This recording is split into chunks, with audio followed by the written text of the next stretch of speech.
We have made it to St. Thomas. No plan, no excursion, just gonna head out and see what's available directly off the ship.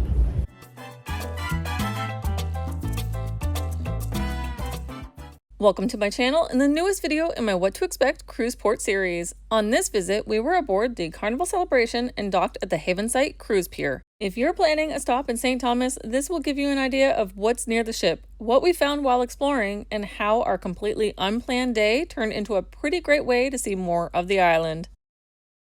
Getting off the ship was fairly easy, and right away, the port felt lively. If you don't have an excursion booked and want to explore by foot, there's actually quite a bit right here within the port area.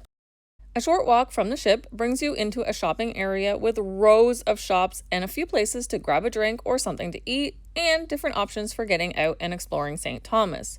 There's even a sky ride that takes you up the hill for panoramic views of the harbor.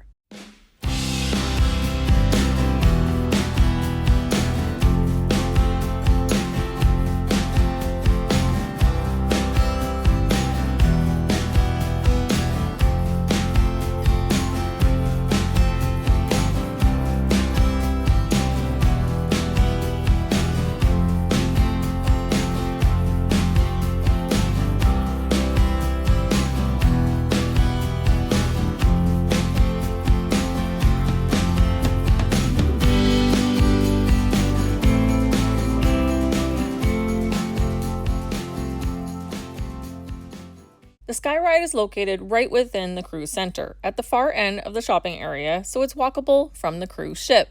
This is where we were standing, trying to decide whether or not we wanted to do it. As I mentioned earlier, it takes you up a hill for great views of the harbor and ships.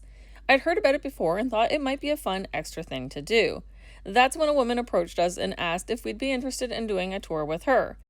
She also explained that her tour would cost about the same as the sky ride, but we'd see similar views and more of the island. So we decided to take the chance and hopped on.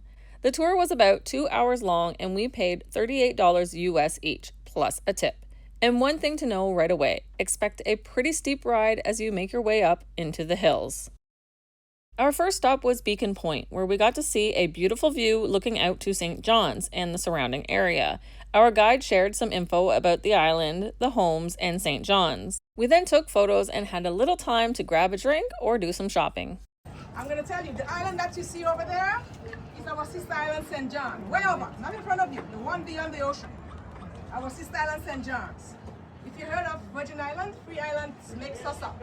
St. Croix, St. Thomas, which is us, and St. John. St. John is over there and it's the smallest of all. We are the middle and the St. Croix is the biggest. You cannot see St. Croix from here. You only can see from the south side, which is downtown.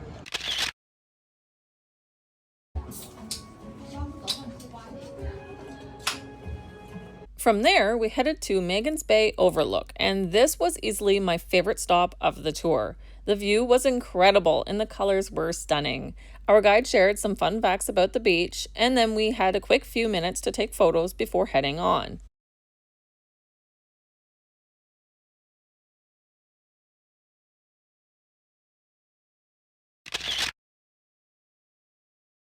As we continued driving higher into the hills, we passed many homes and we got to see some amazing views of the harbor and cruise ships. Our guide even pulled over so we could get a few photos.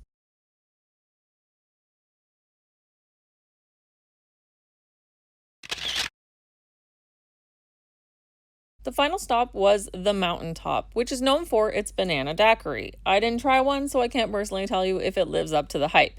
This stop was mostly about shopping. There's a very large souvenir store, so if you're looking for something, you'll have lots to choose from here. There was also an ice cream shop that seemed pretty popular.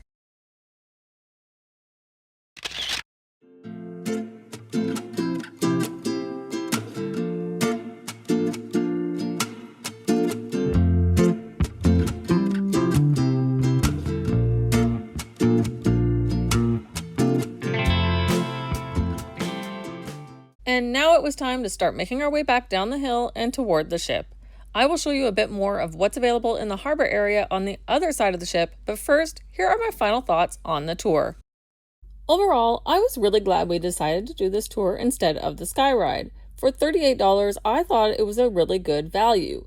We had a really enjoyable couple of hours, and it gave us a chance to see and appreciate more of St. Thomas.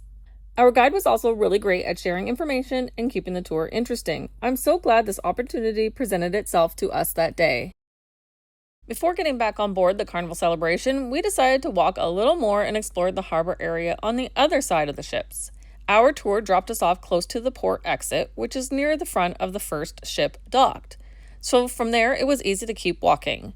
This side has more of a marina feel, with dockside restaurants and outdoor patios, local vendors, and more shops. It's a really nice area to just wander around.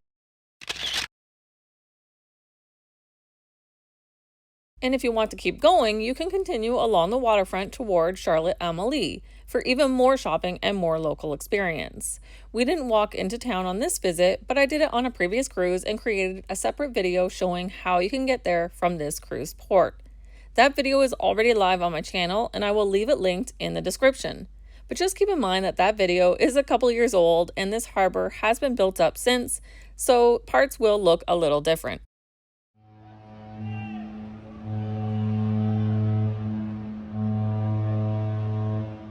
It's now time to leave St. Thomas, but for a day that started with no real plan, it turned into a really enjoyable experience, and I'm already looking forward to visiting the island again. I hope this gave you a better idea of what to expect if you're docking here and want to explore on your own. And if you're planning more cruise stops, be sure to check out my other What to Expect cruise port videos for more ideas and tips. If you found this helpful, don't forget to subscribe for more cruise, resort, and destination videos. Thanks so much for watching, and happy cruising!